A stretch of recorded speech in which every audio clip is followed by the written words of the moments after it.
বিশ্বকাপের উন্মাদনায় কখন কি হয়ে যায় তা বলা কঠিন।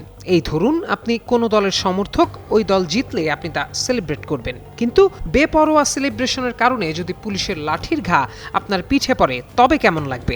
নেদারল্যান্ডসের হেগ শহরে ঘটেছে এমনটাই। গেল সোমবার নেদারল্যান্ডসের সঙ্গে গ্রুপ অফ 32 এর খেলায় জয় তুলে নেয় মরক্কো। আর এই জয় উদযাপনে নেমেই বিপদে পড়েন দলটির সমর্থকরা। বিশ্বকাপ জয়ের পর নেদারল্যান্ডস এর শহর হেগ এ জয় উদযাপনে নেমেছিলেন মরক্কান সমর্থকরা, তবে তা ছিল কিছুটা সহিংস। জানা গেছে উদযাপনের এক পর্যায়ে মরক্কোর একদল লোক সরাসরি আইন প্রয়োগকারী কর্মকর্তাদের লক্ষ্য করে পাথর ও ভারী আতশবাজি ছুঁড়তে শুরু করে। এই সহিংসতার জেরে পুলিশ তাদের উপর লাঠিচার্জ ও জলকামান ব্যবহার করে এবং বেশ কয়েকজন আটকও করে।